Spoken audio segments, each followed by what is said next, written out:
mensual consume cerca de 5.8 millones de dólares, con salarios en altos mandos que superan los 14.000 dólares. La inversión en infraestructura y tecnología es mínima. Este escenario se ha visto agravado por escándalos de nepotismo, la falta de transparencia, la asignación de sobresueldos. El golpe de gracia ha sido la deuda acumulada de 12.5 millones a la Caja de Seguro Social. La universidad retuvo cuotas de sus trabajadores, pero no las transfirió, dejando a cientos de funcionarios sin seguridad social. Incluso me decían que no se estaba pagando el CIACAP.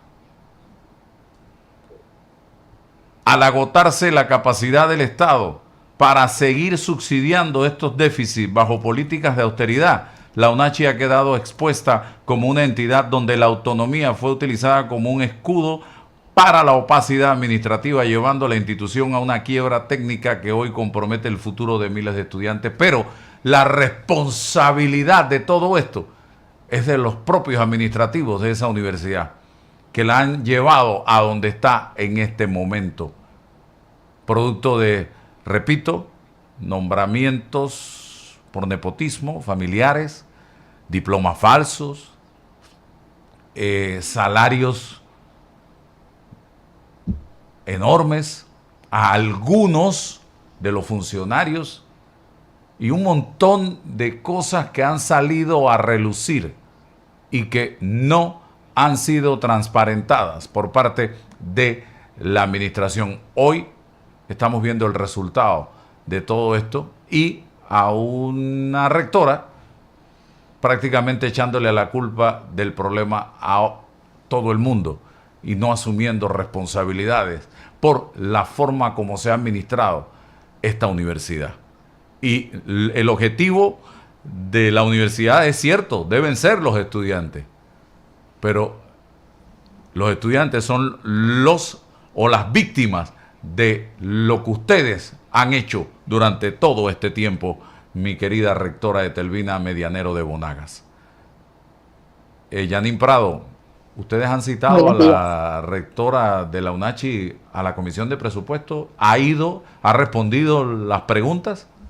Bienvenida. Mira, buenos días a todos. Llevo casi un año en la Comisión de Presupuesto y recordemos que en el mes de septiembre se dieron las vistas presupuestarias, precisamente donde se analizaba ese presupuesto para la vigencia fiscal 2026. Y sin embargo, a lo largo de ese tiempo y en la presentación propiamente de la UNACHI, la rectora en ningún momento ha venido a la comisión. Entonces yo creo que es importante la solicitud que está haciendo, pero dar la cara a la ciudadanía, dar la cara a los propios estudiantes, eso por lo que está hablando, y que los centra como el principal objetivo y prioridad de la universidad, pero no puede quedar en palabras, tiene que traducirse en hechos. Y para eso hay que seguir trabajando, porque como usted lo señala, Álvaro, ahí hay señalamientos de nepotismo que ha realizado la ANTAD y recientemente volvió a salir un nuevo escándalo. Vemos la cantidad de personal que tiene salario muy por arriba del salario del propio presidente de la República. Y en el momento que analizamos el presupuesto, veíamos también precisamente eso, un enfoque propiamente hacia la parte administrativa y el funcionamiento. Sin embargo, se veía relegado toda esa parte que tiene que ver con la inversión en infraestructura. Sabemos que hay infraestructuras que necesitan esa inversión urgente, pero también en la parte de investigación hay que fortalecer esa parte, hay que brindarles nuevas oportunidades a los jóvenes y ahí estamos viendo esas carencias. Y como usted lo señala, el tema de la última reelección de la rectora creo que fue muy clara, esa parte clientelista, esa parte de reelegirse una vez más, de estar ahí al frente, pero entonces, ¿cuáles son los objetivos principales que se tienen dentro de la universidad? Los que no pueden pagar las consecuencias de esto, obviamente los estudiantes no pueden ver deteriorada su calidad de educación, ni siquiera la calidad de la infraestructura donde ellos están recibiendo sus clases. Pero lamentablemente cuando vemos año tras año, e incluso en este caso décadas, de una administración que está enfocada más hacia esa parte, digámoslo de alguna manera clientelar, y no como un objetivo principal, el bienestar estudiantil, vemos entonces este claro retroceso. Bien, le voy a dar la palabra a Rolando en breve, hay tres temas que no quiero pasar por alto en esta conversación con usted. Uno de ellos, el tema de el traslado de partida de recursos del Ministerio de Educación a otras instituciones del Estado, cuando estamos viendo las graves carencias y deficiencias que hay en el sistema educativo panameño. O sea, yo te estoy donando, te estoy regalando mis recursos, pero en mi casa no hay de nada. Tengo el techo lleno de huecos, las paredes cayéndose, el piso de tierra, pero yo estoy regalando mi dinero a otras instituciones. Eso por un lado. Lo otro, que la he visto muy metida en ese tema y creo que estamos en el mismo equipo, y es el tema del agua. Porque 100%. Ustedes en Veraguas tienen graves problemas y en Chitré, La Villa, Guararé y Las Tablas no hay agua. Lo que hay es un líquido contaminado que no sabemos los efectos que esto puede tener en la salud de la población de esa región a corto, mediano y largo plazo. Y lo tercero, y lo pongo en ese orden, el tema de el pago de la planilla a los colaboradores de Vamos que laboran en la Asamblea, que según el Contralor de la República hacen plana a la hora de firmar la lista de asistencia cuando deben hacerlo digitalmente. Esos tres puntos para comenzar y luego Rolando también para que intervenga. Con mucho gusto. Mira, en el tema del traslado de partida nos llamó mucho la atención. Estamos apenas en el mes de mayo y ya vemos un primer traslado de partida de inversión a inversión desde el Ministerio de Educación al Ministerio de Obras Públicas. Si bien entendemos que el Ministerio de Obras Públicas tenía más de un 50% ya de ese avance en inversión a este momento, vemos todo lo contrario en el Ministerio de Educación. Entonces, una vez más se repite este año la misma historia que ocurrió en el año pasado, una muy baja ejecución por parte del Ministerio de Educación en inversión, cuando tenemos todas las carencias del mundo en cuanto a infraestructura en nuestras escuelas. Vemos escuelas carentes de ventanas, de sistemas de electricidad, no se puede ampliar porque precisamente hay deficiencias en este sentido, a nivel de techo, cielo raso, en fin, todas las carencias del mundo para nuestros estudiantes, pero por no ejecutarse, entonces ya vemos cómo el Ministerio de Economía y Finanzas, que es el que toma la decisión, agarra y pellizca recursos del Ministerio de Educación para pasarlo a otras entidades. En ese traslado era importante porque era un acceso, sí, a una policlínica que se construyó en Chiriquí sin tener dicho acceso, que ya también es cuestionable de por sí que sigamos haciendo este tipo de cosas, pero lo que no podemos es utilizar al Meduca como caja menuda por dos cosas. Uno, porque incumplimos la ley. La ley del 7% está vigente y como lo mencioné en la comisión, el gabinete aprobó una reforma a la misma, pero todavía eso no ha pasado por la Asamblea Nacional ni es ley de la República, así que debemos cumplir la ley del 7%. Pero dos, sobre todo, y me preocupa enormemente, es la baja ejecución. La ministra en algún momento lo ha justificado porque estaba reorganizando el Meduca, después lo justificó porque estaban subiendo licitaciones, pero sea por lo que sea, ya vamos camino de 24 meses de gestión donde no vemos avances precisamente en estas mejoras y las carencias son en todos los distritos. Yo pudiera decirle aquí en el distrito de Santiago cómo las escuelas necesitan, incluso necesitan nombramiento de personal, pero sobre todo mejoras en la infraestructura. Con el tema del agua potable, he sido desde el día 1 una constante diputada haciendo ese llamado a la importancia de poder dotar de agua potable a nuestro país. Ha sido promesa, campaña tras campaña y gobierno tras gobierno. Esto no se puede ver ni siquiera como una prioridad para el gobierno. Esto tiene que ser visión de país, porque por un lado deberíamos tener garantizado el recurso al agua potable como una garantía fundamental. pero dos, es que también ha sido una carencia que nadie ha cumplido porque no se invierte lo suficiente, porque la estructura operativa del IDAN no está funcionando y hay que realizar los cambios. Se ha utilizado en su momento también como un botín político para realizar nombramientos que priorizan ese clientelismo y no la parte técnica propiamente. Ahí está el personal del IDAN trabajando con las uñas, pero entonces vemos comunidades, aquí está Santiago y Atalaya, gravemente afectada por la falta de agua potable. La península de Azuero lleva más de un año. Eso supone, por un lado, menor calidad de vida para todos los residentes. En segundo lugar, una afectación económica grave porque tienes que comprar agua embotellada y cuánto supone eso al cabo del mes. Y tercero, y a mí me preocupa como enfermera, un tema de salud pública. Entre que tenemos tuberías de asbesto, que tampoco se le ha buscado o se ha priorizado una solución, y ahora le sumamos dudas sobre la calidad del agua potable o anuncios contradictorios, donde sale por un lado uno diciendo ya el agua potable se puede consumir, ya es potable, y por el otro lado dicen no, aguanta, que todavía no. Entonces, yo creo que ese tema ya no solo es prioritario, sino que tenemos que verlo con visión de país, establecer políticas públicas que nos permitan tener un plan. El IDAN ha pagado por años y años consultorías, planes y demás. Aquí incluso le decíamos al nuevo director del IDAN, existe un plan para conducir agua desde el norte de Veraguas y que pudiera abastecer no solo a la provincia de Veraguas, sino incluso también a parte de Azuero. Pero hay que ejecutarlo, hay que invertir, hay que priorizar y el agua potable debe ser, sin lugar a dudas, nuestra principal preocupación.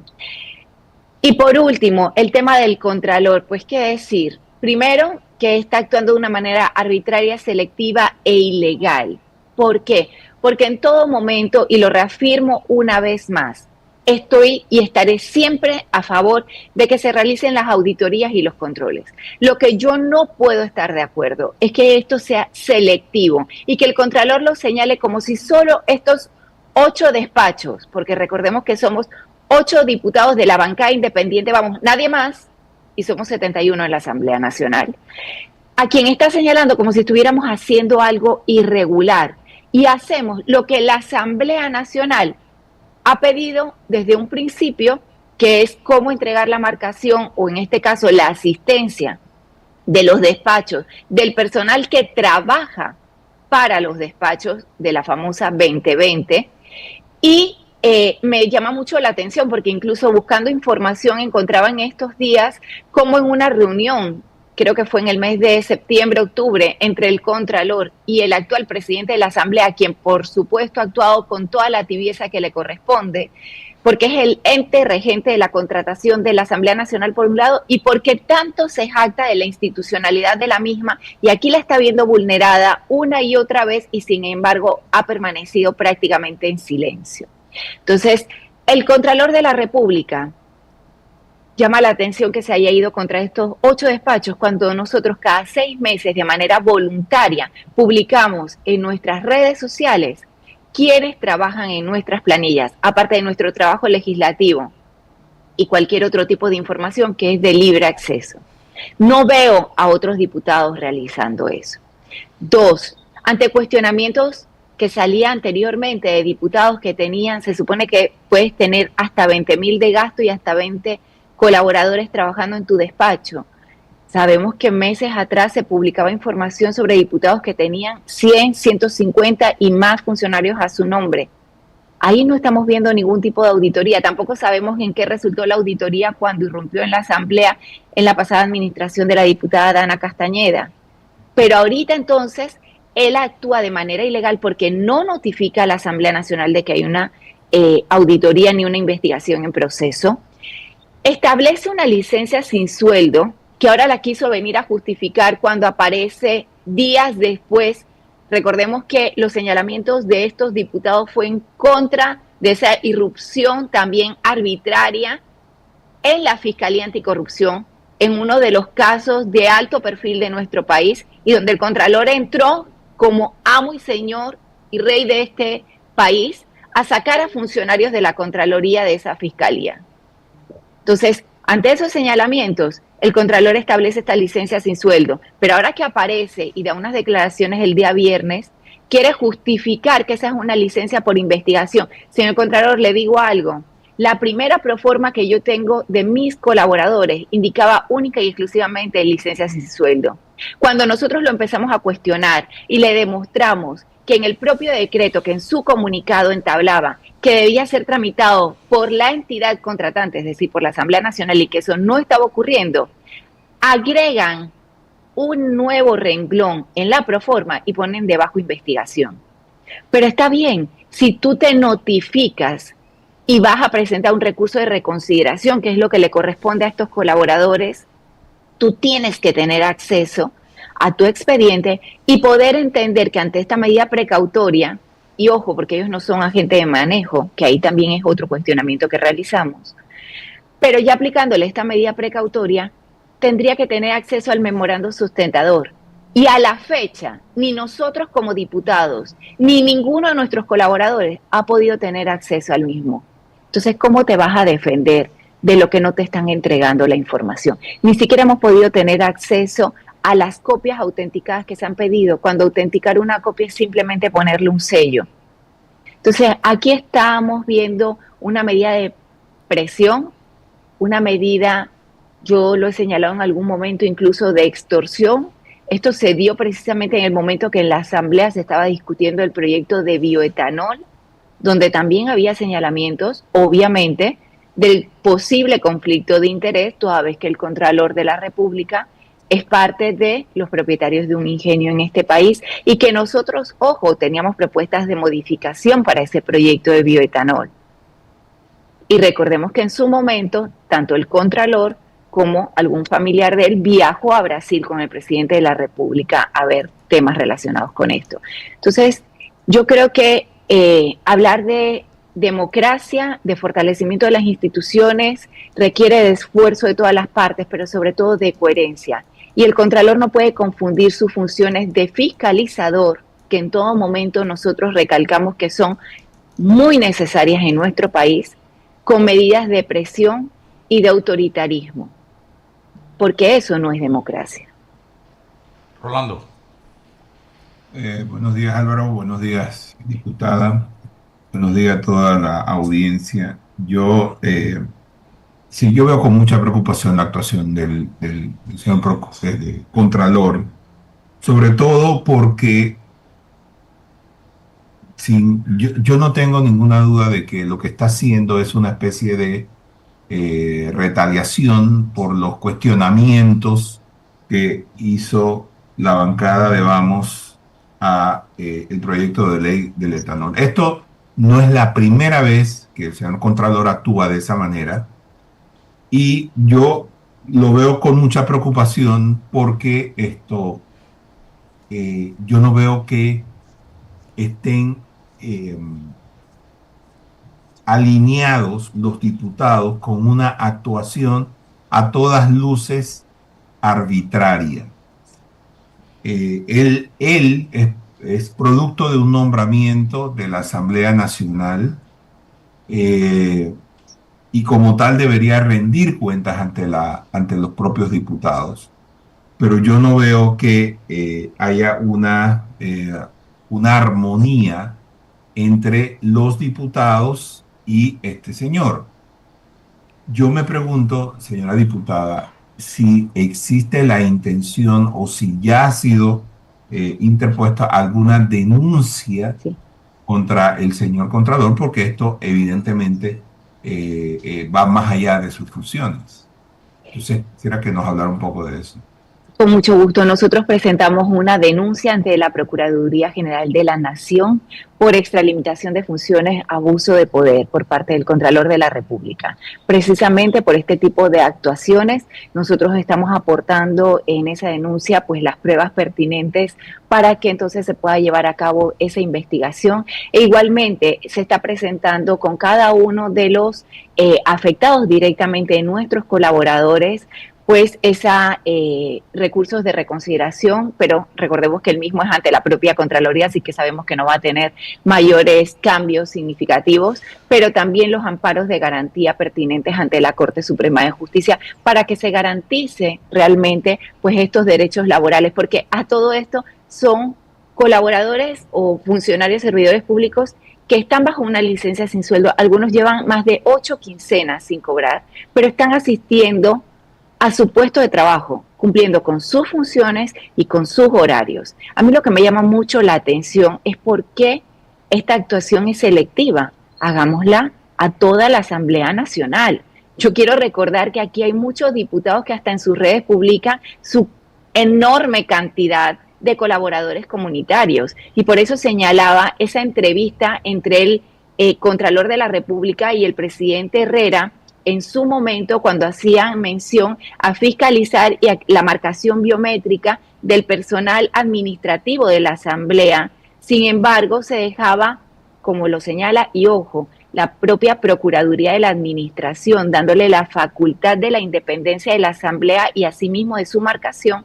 Entonces, esa flexibilidad de establecer cualquier otro mecanismo de registro de asistencia para el personal de los diputados, y el Contralor ahí no tenía ningún problema. Entonces, ahora que estos 8 diputados, cumpliendo cabalmente, donde además, irónicamente, en su momento solicitamos ampliamente de que todos los funcionarios, incluidos los nuestros, porque los míos, los pocos que trabajan, porque eso también es otra, yo tengo en mi despacho 7 colaboradores en este momento. Llegué a trabajar incluso nada más con 3 colaboradores.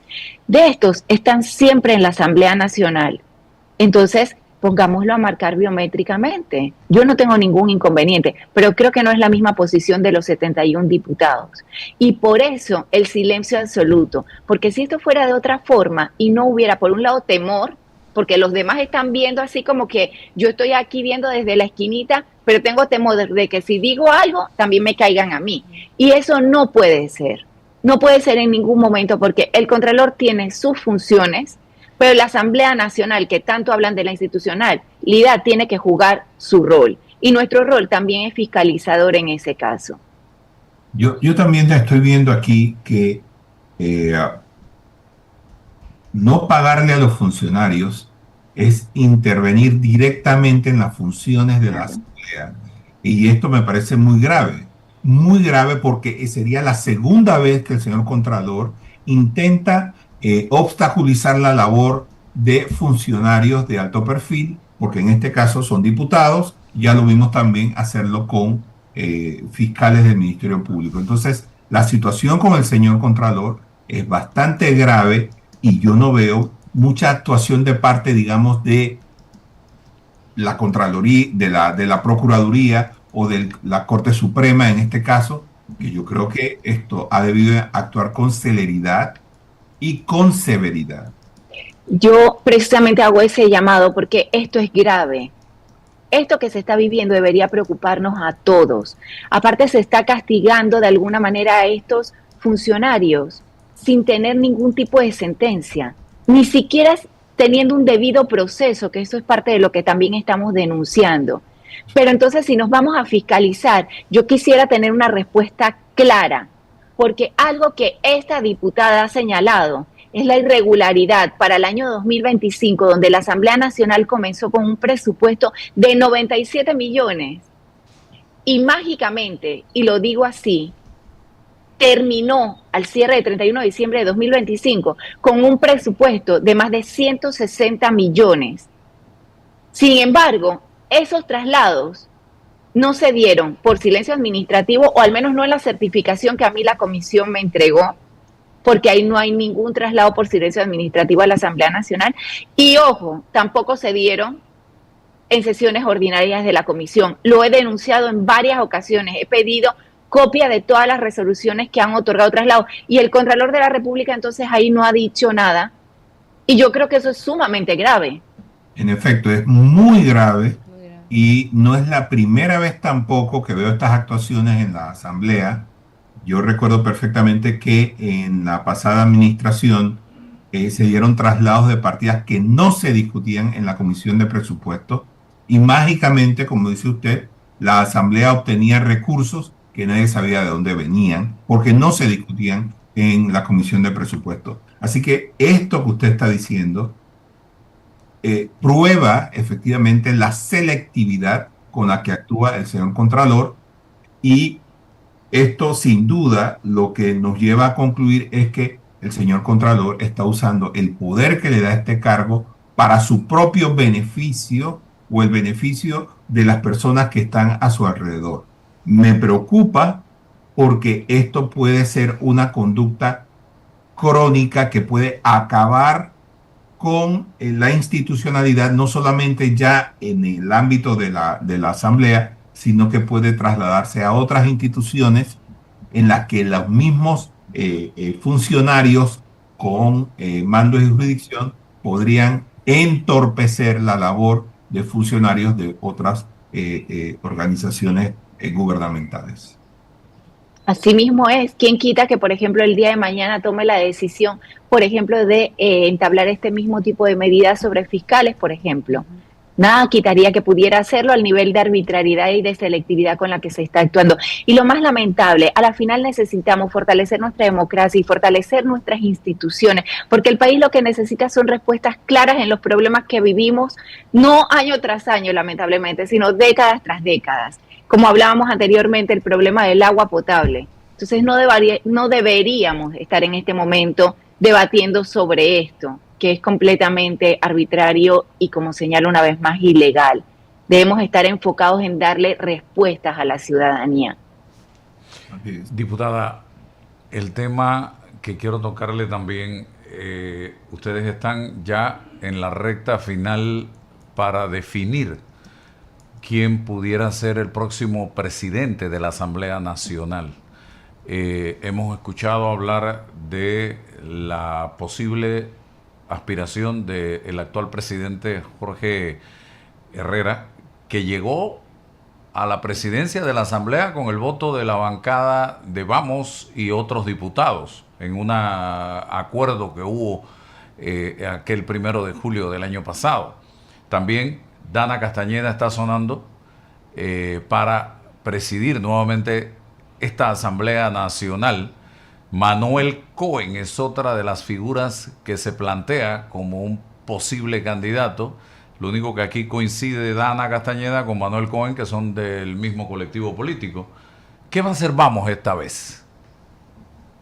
Es una conversación que tenemos pendiente. Recordemos la coyuntura del pasado 1 de julio. Teníamos pues una alternativa en el otro lado que seguía dando esa regencia de la Asamblea Nacional al partido de gobierno actualmente. Entonces, con compromisos claros se establecieron ese apoyo que no era un cheque en blanco al presidente Herrera, sino con compromisos que lamentablemente a mi criterio no se han cumplido. Entre ellos estaba el poder debatir el reglamento interno y aprobarlo en esta legislatura, cosa que no ocurrió.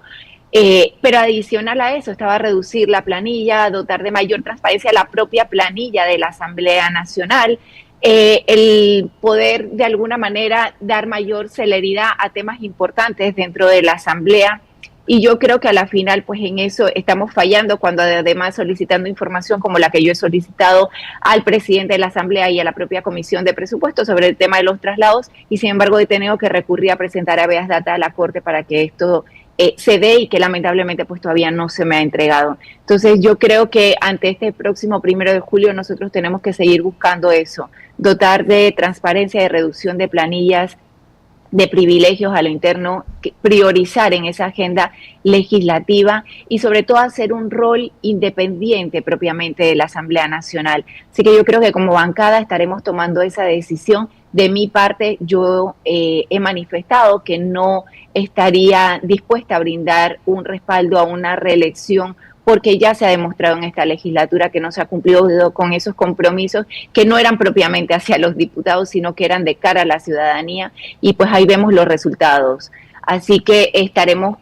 pendientes a lo largo de las próximas semanas para poder tomar esa decisión importante, toda vez que el 1 de julio pues está casi a la vuelta de la esquina, y se debe tomar esa decisión con muchísima responsabilidad. Yo creo que así, de esa misma manera, cabe la pena evaluar, ¿por qué no? Que Vamos, con los compromisos que siempre ha entablado, pues pueda estar también teniendo conversaciones para poder, de la misma manera que a través de las comisiones que han presidido más de 5 diputados de la bancada, con resultados claros y que se han rendido cuentas de cara al país, se pudiera tener una gestión similar entonces al frente de la propia Asamblea Nacional desde la presidencia de la misma. ¿Han podido ustedes filtrar si el Ejecutivo tiene candidato? Y les pregunto porque en la pasada vuelta vimos a la candidata del partido Realizando Metas ir a la presidencia de la República el propio 1 de julio, cosa que no habíamos percibido años atrás. Ustedes... Mira, siempre dicen que nadie tiene injerencia y recordemos ese 1 de julio, vimos a la candidata del partido oficialista moverse hacia la presidencia y vimos y lo señalamos al propio Contralor de la República a lo interno de la Asamblea sin dar mayores explicaciones de qué hacía ese 1 de julio de 2025 en la misma, y no sé si se va a repetir el escenario entonces el próximo 1 de julio. Así que yo creo que debemos estar por eso pues muy pendientes de lo que ocurra, tratar de apoyar a una figura que no entiendo por qué no pudiera venir a lo interno de la propia bancada independiente Vamos, y buscar esas alianzas. Yo soy una diputada que siempre converso, siempre tiendo puentes, siempre se busca, pero con claridad en los compromisos y cuáles son los fines que se quieren buscar con la misma, que sea pues poder darle a la Asamblea Nacional esa nueva cara, esa transparencia y sobre todo generar esa confianza que hoy por hoy lamentablemente no tiene y fortalecer lo que tantos señalan muchas veces con el tema de la institucionalidad y que también vemos que queda mucho por trabajar para poder lograrlo. Bueno, Rolando, ¿tienes algo más? No, el tema de las elecciones de la Asamblea es otra cosa que esto nos llena de incertidumbre porque ninguno de los nombres que has mencionado, Álvaro, despierta confianza. Eh, Ninguno, Me desgraciadamente. faltó Shirley Castañeda, Rolando. Pues imagínate, o sea, lo que estamos viendo es el deterioro sistemático y crónico de la Asamblea. Estas personas representan claramente todo lo que no queremos los electores sobre líderes parlamentarios. Entonces, yo no entiendo cómo pueden tener estas aspiraciones. Y si las tienen es porque tienen algún tipo de, o están viendo algún tipo de oportunidad, cosa que no debería ser, dada la acelerada deterioro de imagen que ha tenido la Asamblea en estos 2 últimos años. Así es que eh, yo no sé, yo creo que escuchando esos nombres vamos y algunos otros diputados que están en ese carrito van a tener que buscar su propio, aunque no tengan oportunidad, van a tener que buscar su propio candidato porque francamente no hay de dónde elegir. Bueno, gracias, diputada Yanin Prado.